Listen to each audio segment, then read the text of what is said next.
Listen to the people, listen to humanity, listen to the Parrot, Parrot TV, Parrot TV, Parrot TV, Parrot TV, Parrot TV, Parrot. Listen to the people, listen to humanity, listen to the Parrot, Parrot TV, Parrot TV.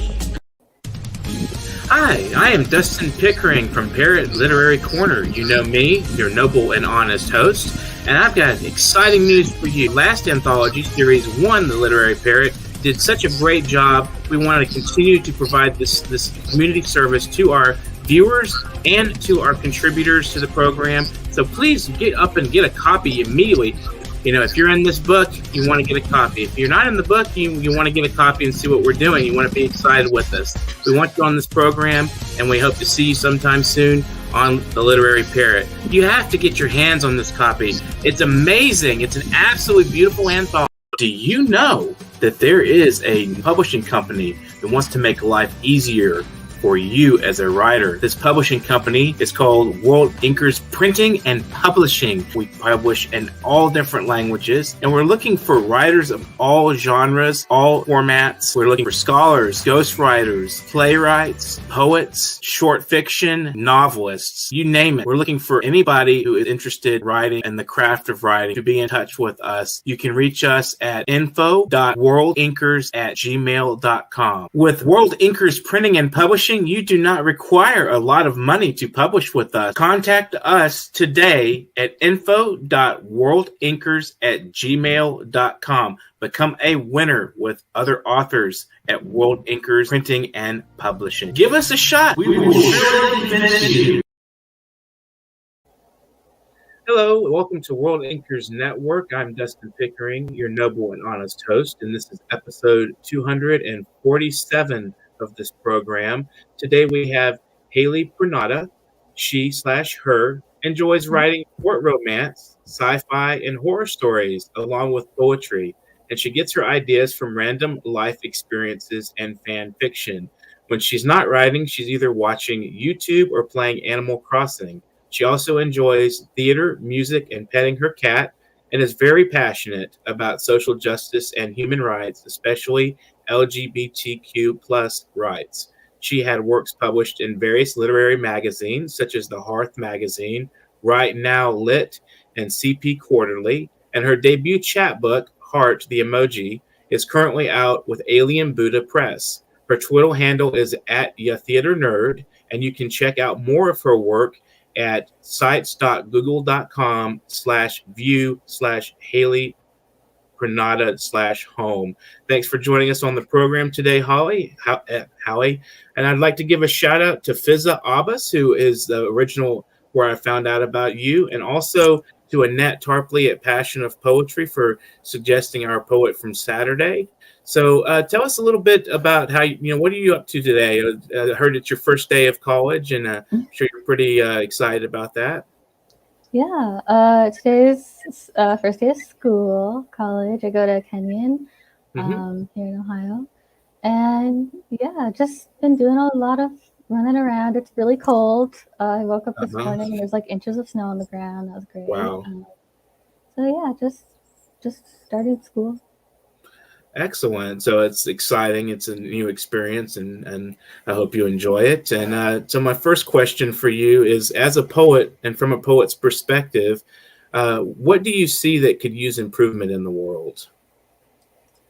I love this question. I think one of the main things, at least from what I've recently been writing, is like sexual harassment, sexual assault kind of allegations. Those, we have an office here at Kenyon called the Title IX office, and they deal with like discrimination on campus, and they get like tons of reports like every day. And I'm here just, on a college campus, and I'm sure it happens out in the world all the time. Right. And one of the things that I've been writing a lot about lately is like trust, and specifically for me, like learning how to like trust kind of men more. Because I don't know, it's just not really something I've done kind of out of fear of like sexual harassment and all that stuff. And yeah, I think it could be a lot better.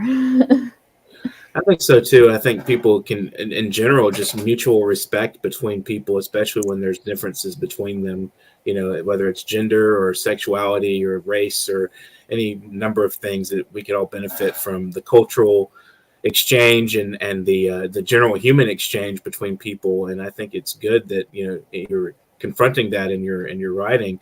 So, what would you expect as in your writing as a social justice advocate?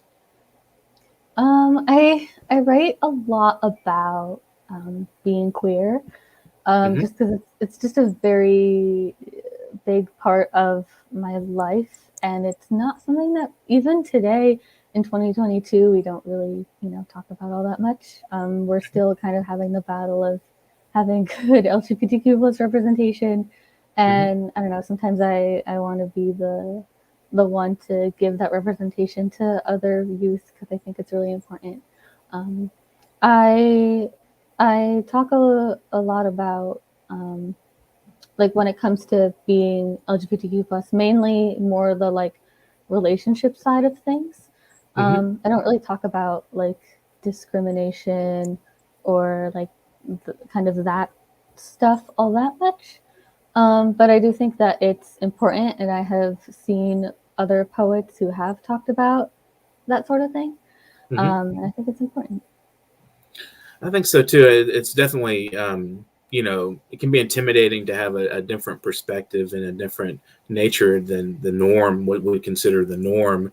And it's definitely important for people to, pursue the avenue of understanding from each other, different things. So how do you confront those issues in your writing? Do you, when you're writing, do you talk about like from a personal perspective, or do you take on voices of different people?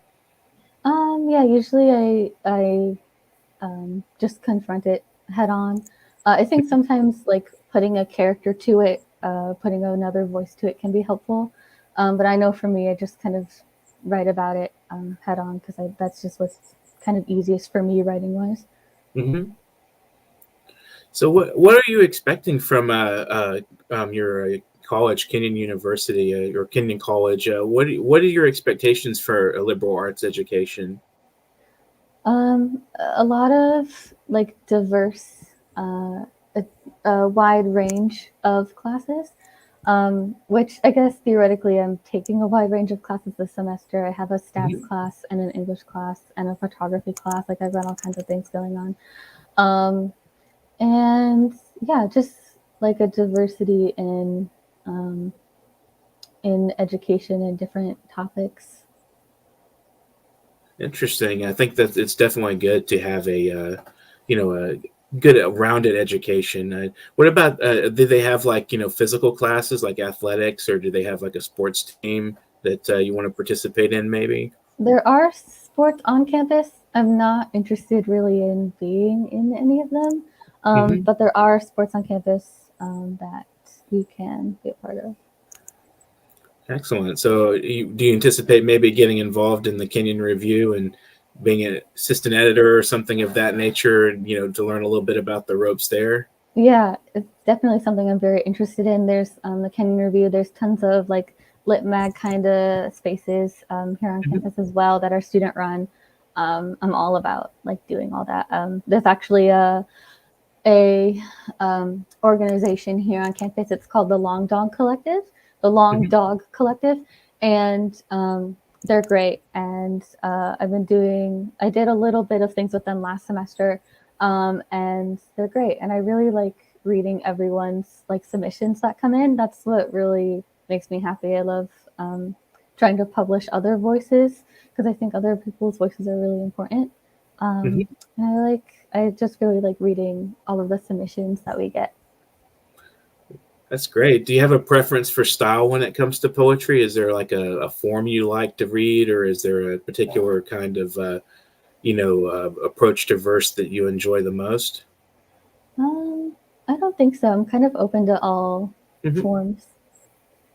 That's great. It's you're very open minded, and that's really wonderful. And I think that's really impressive. Actually, as a writer, you should be somebody that's receptive to different, not only different forms of writing, but different perspectives and different approaches to life. I mean, there's so many different people out there. We need to learn to kind of address that. Some people are treated unfairly. We've talked a little bit about that, and so how before you were attending at Kenyon, did you participate in any other literary activities like in high school, or did you do editing for any other journals other than that, other than what you're working with now? Yeah, I my high school had a lit mag I did some editing with, and then I've worked for some literary magazines I found on Twitter, mainly Second Revolution and Farside Review. And right now I'm actually art editor for the Jupiter Review, and I read fiction and poetry submissions for the Plentitudes Journal, which is a journal based in New York. Okay. And yeah, it's really fun. I really enjoy reading all the things that we get. Do any of those journals, do they work with themes, or how do they approach submissions criteria? Both Jupiter Review and the Plentitudes don't really do themes. Hmm. They just kind of accept submissions of all forms, and then the readers kind of go through them and just like read through them and kind of like score them and Hmm. help the main editors kind of make decisions on what to keep and what not to keep. Collaborative effort in editing. I know because I run a journal myself. We have me and two others that do it. It's kind of frustrating sometimes when we have disagreements about what could be published, or even though I'm the founding editor, I still listen to my fellow editors and their opinions. And so, do you find that collaborative effort, the tensions can be productive and creative? Absolutely. There have been many things I've done collaboratively, both kind of writing wise and like lit mag wise, editing wise, um, that are just great and are really like creatively fulfilling, at least for me personally. And I think everyone can really benefit from creating in a group, especially if it's Absolutely. like your first time doing Hmm. something. Like one of my friends is kind of like a first time poet person, Hmm. and uh, I think it's great that they can go and create with other people and not be like afraid or not like limit themselves because they're like, oh, I don't know how to poetry. Like I think everyone can Right. poetry. Learn um from other people, and just yeah, bounce some ideas back and forth. It can be, well, we're social people. I mean, people are social animals, really. I mean, we need to have that interaction, to sort of bounce ideas back and forth. And it can be fun too. It's really enjoyable. So tell us a little bit about your book, Heart. It's an emoji. Why did you choose an emoji? Was that like a creative decision, or did you have a backstory behind that? yeah, kind of. One of my friends would send me that emoji like all the time. Hmm. And I just kind of took it and started running with it in my own writing. And it just kind of started becoming a main symbol that showed up throughout the book. Hmm. And as I kind of noticed that it was showing up more and more throughout the book, I was like, this has got to be the title of this book because it's just so prominent and it's so important that it just like it has to be the title. So, how long did it take you to put this book together in general, and from time of the first poem until publication, when you found a publisher? How long did that take you? So it took me my entire senior year of high Hmm. school. I started writing actually the first 6 poems in that book is my portfolio that I sent to the Scholastic Art and Writing Awards, which is a major award thing here in America, in the fall. And it received an honorable mention. And I was like, this has got to be something I'd seen all my friends on Twitter doing, like chapbook things. I was like, I got to try this out. Hmm. Where should I start? And I started with those 6 poems. And then I just kind of kept going and I worked with editors tons of them, and it just started, feeling like a book. And once it was ready, I sent it out, and Alien Buddha Press was the publisher that took it, and I'm very grateful because they're amazing. And yeah, so Alien Buddha Press took it in June, and I started writing it in like August, September. So yeah, about like a whole semester at least. Wow. So did you write a lot in classes? Like I used to do that. Like that was my thing. Boredom, just sometimes the instructors are boring or the classes are boring, so I just sit and jot poetry all day. No, my very first class actually of the day was honor statistics, and I cannot drive, so my dad would drive my sister and I to school. But because he had to drive my sister and I to school, we would get there just so incredibly early. So I just end up sitting in class and just like writing that entire time. Wow, that's fun too. It can be. I spent a lot of time at libraries after school. I had to wait for my aunt to pick me up after work, and she worked late. So I have a similar experience. Only mine was instead of morning, it was in the evening. I was like, all the way at the library to like 7:30 in the evening. It was really actually pretty great for me. It's fun, And did you also do a lot of reading during those kind of long periods of waiting? I think I read occasionally, yeah. Like especially if I had like writer's block, I would read. But I think I kind of mainly would spend that time writing. Usually it was like if I had to wait after school is usually when I would like sit and read. What's your editing process like? I mean, you said you worked with some other people. I mean, do you go through and do it poem by poem until it's complete, or do you just go through it whenever, you have like a set of poems and you just go through each poem, gradually? How do you work your editing process? This one editor who I worked with kind of focused on each individual poem as well as how all of the poems kind of fit together as a whole. And I would go through, so I mainly work with Google Docs. I would go through the Google document and I would read all of her comments, and I kind of worked each individual poem, and then if she had any notes for like overall things, I'd kind of do that after. So I mainly kind of worked each individual poem, and I would go through her comments and I would read them and kind of like make my own comments or make edits within that comment and then resolve it or something like that. But yeah, mainly kind of each individual poem. Okay, so one at a time. Yeah. So I noticed in Fiza's interview, you talked about anxiety. And do you think of yourself as a mental health advocate as well? And do you find that anxiety can be a creative energy as well as sometimes hindering at the same time? Maybe. What do you feel about that? How do you feel about just in general, just like what is anxiety? I mean, where does it come from? Do you feel it as a creative force? Yeah, I think I personally would consider myself a mental health advocate. I don't know if other people would, but I know I personally would. I've had anxiety. I mean, I've had anxiety my whole life, but I didn't really know I had anxiety until like my senior year of high school. And yeah, I think it can definitely be a creative force. I know I personally very recently have written a lot of poems when I've been kind of in an anxious like state of mind.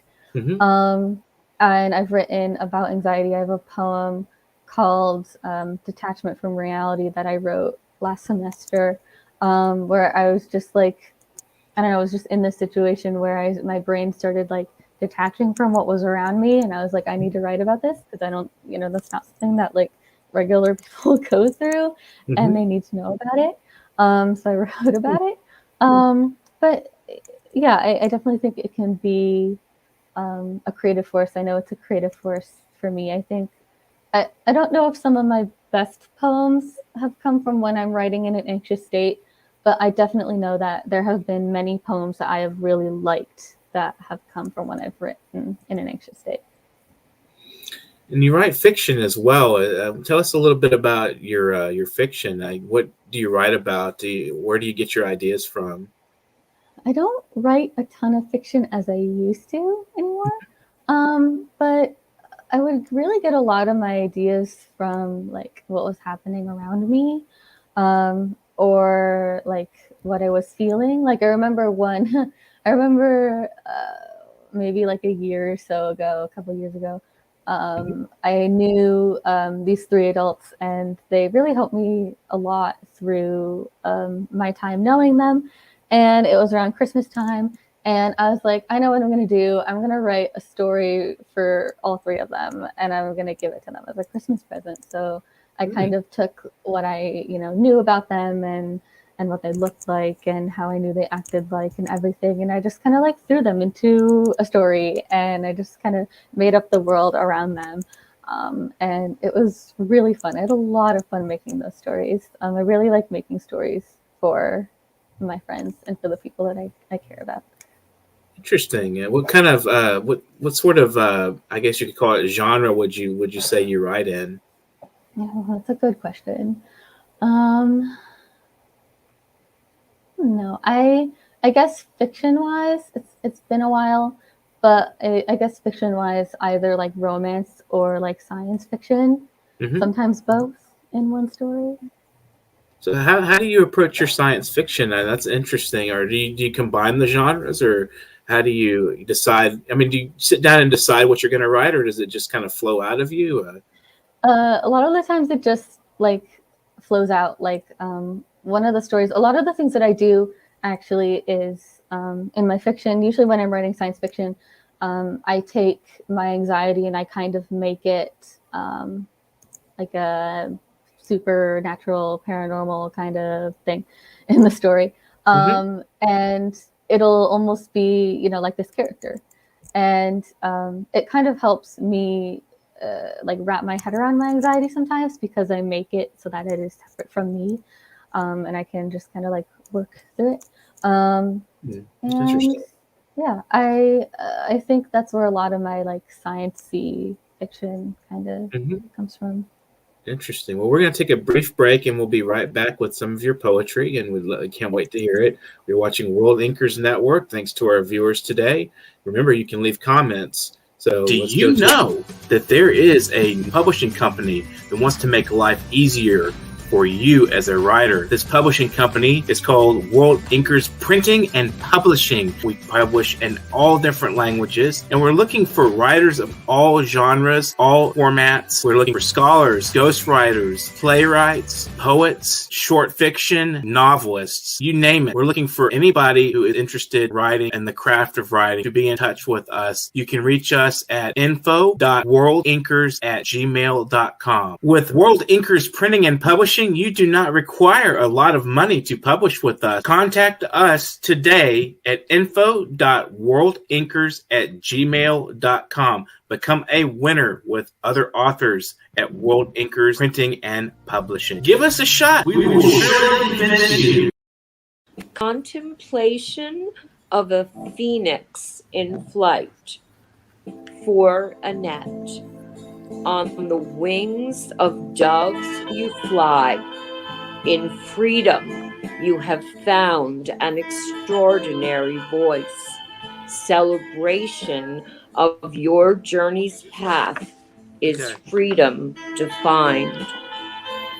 In the stillness of tranquility, your words returned. A whisper within your heart, at first you denied. Incessant, gentle nudges you avoided, until you could no more deny those words, in those impassioned pleas, than you could stop your heart from beating, your lungs from breathing, your pen from bleeding.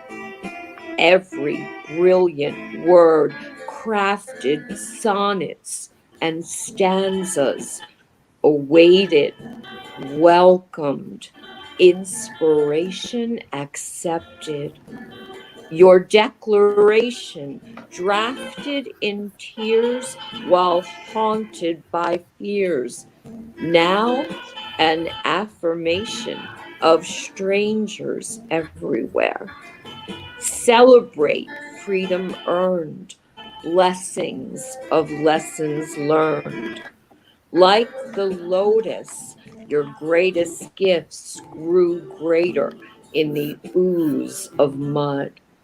You are a magnificent phoenix with plumes of every hue, the grandest of dreams now yours to pursue.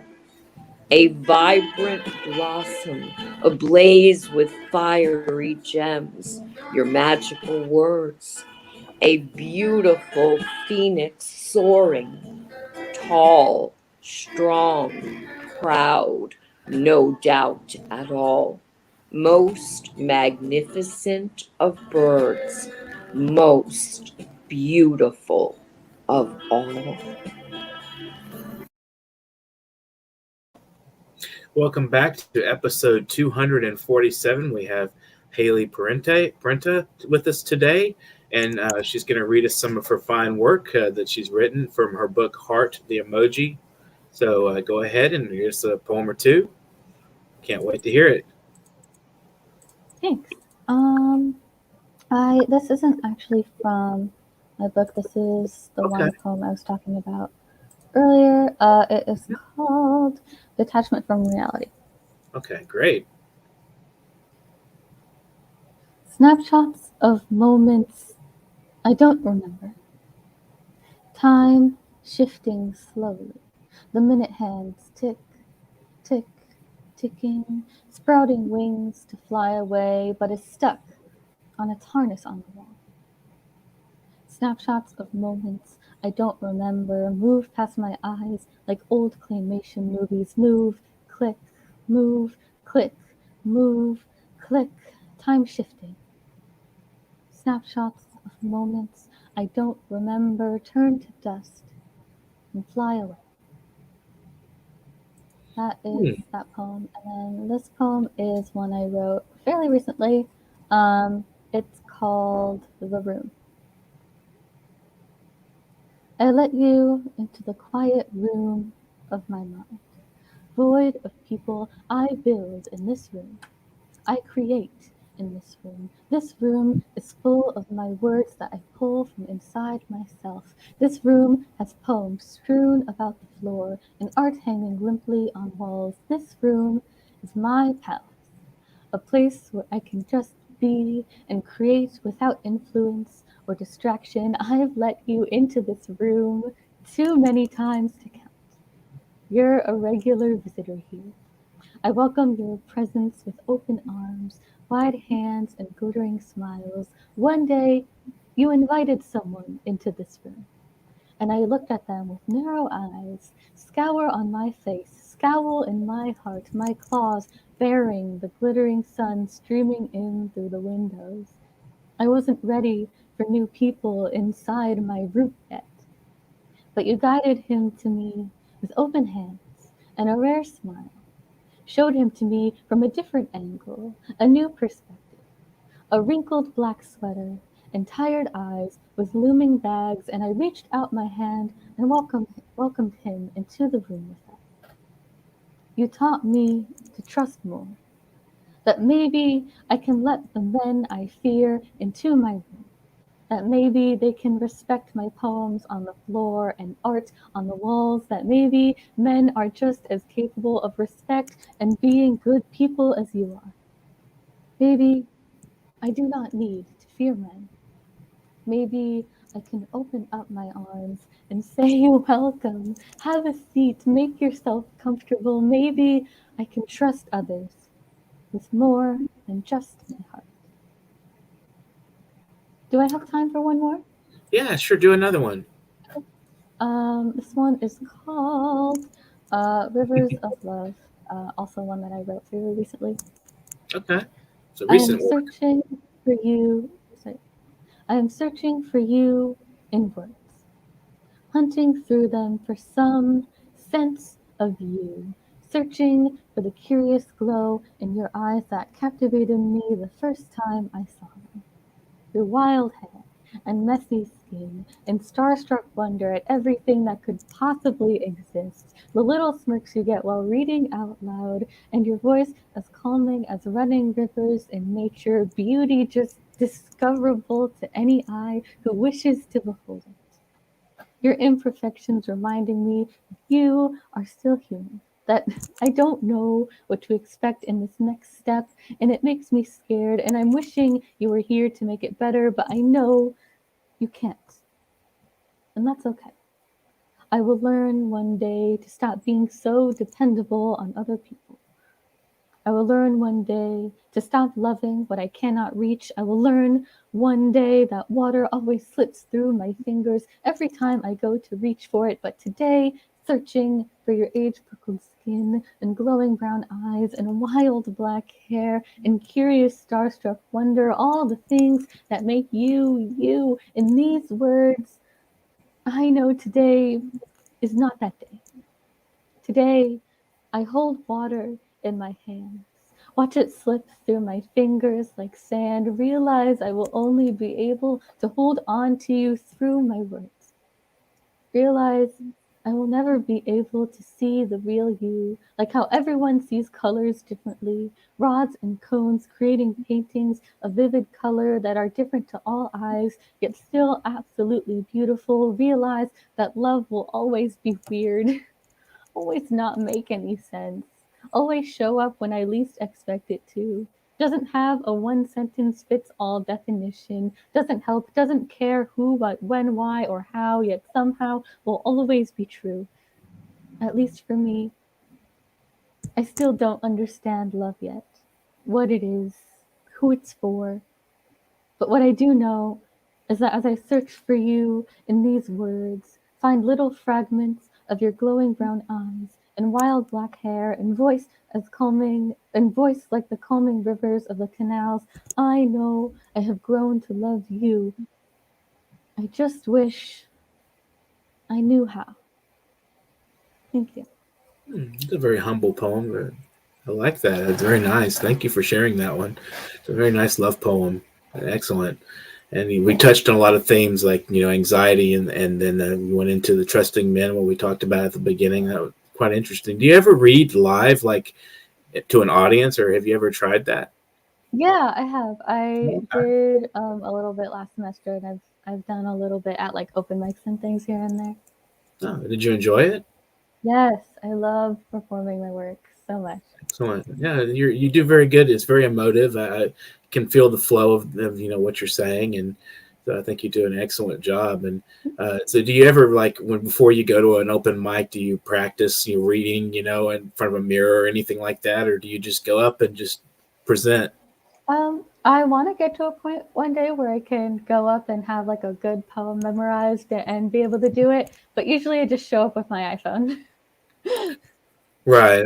That's like I think most of the readers that come to open mics, they have something written and they just read it out, But it takes time to kind of memorize and Yeah. and things like that. So you'll probably be pretty good at that at some point.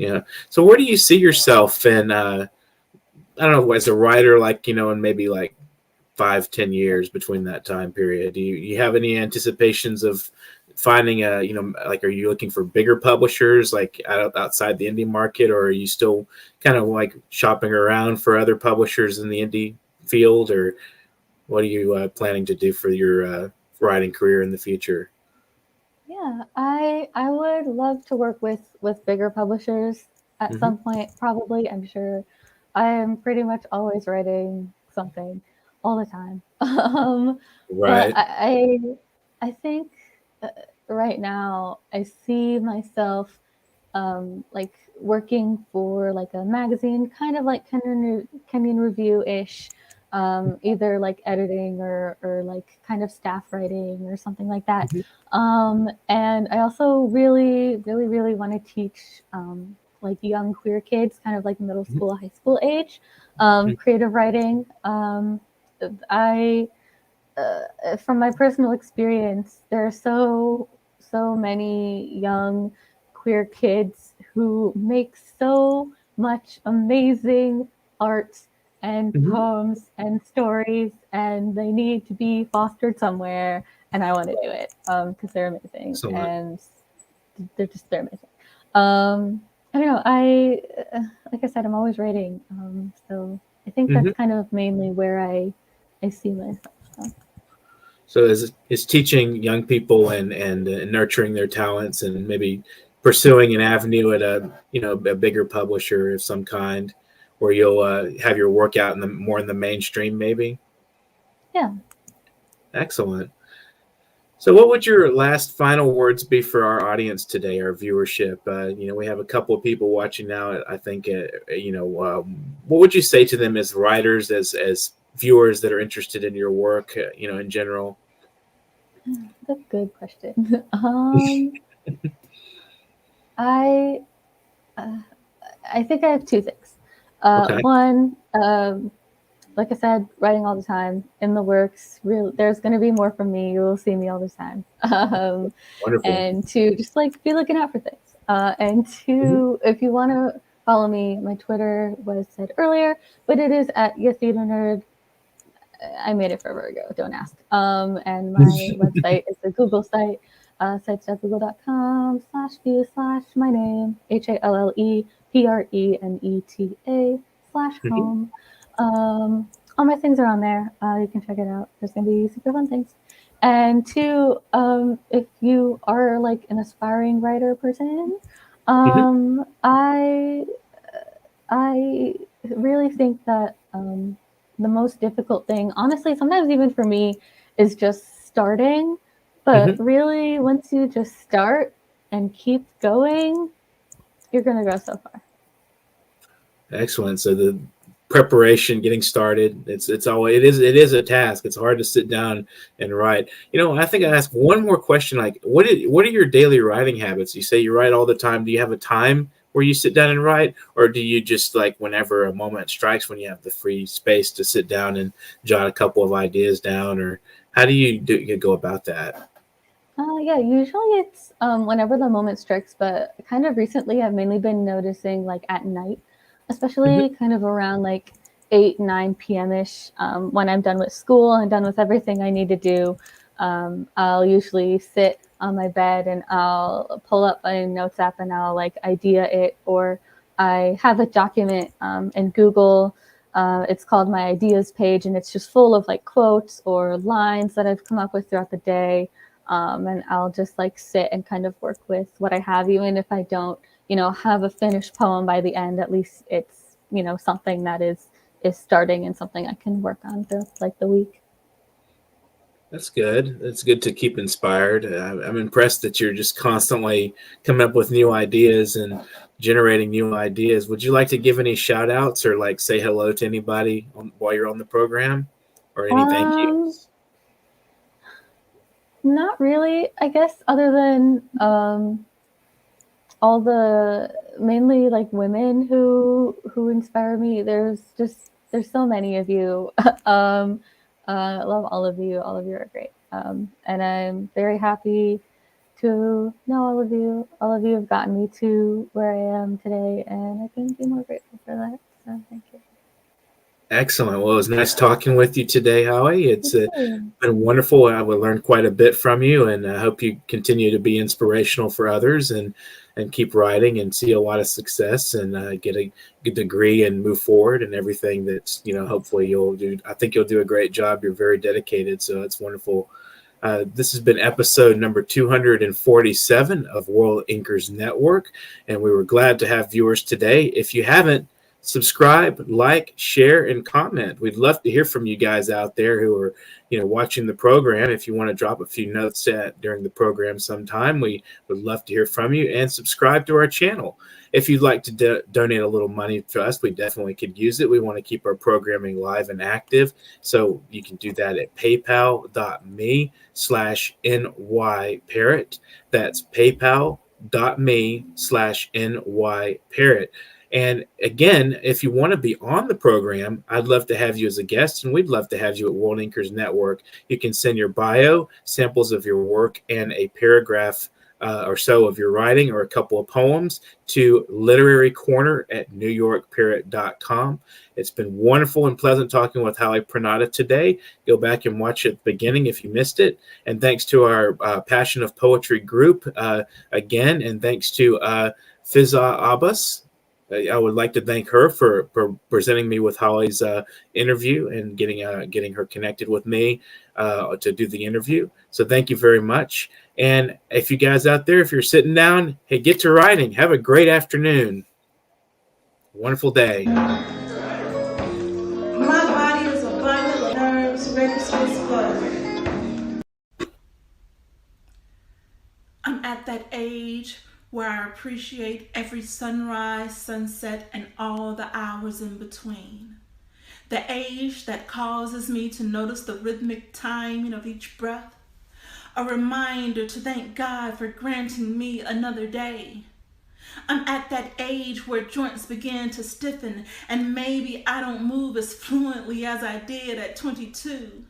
But I'm also at that age where I realize many didn't even get to see today. So I pray on bent and aching knee, thank you, God, for blessing me. I'm at that age where I notice my kids making some of the same mistakes that I did. And I rule the pair.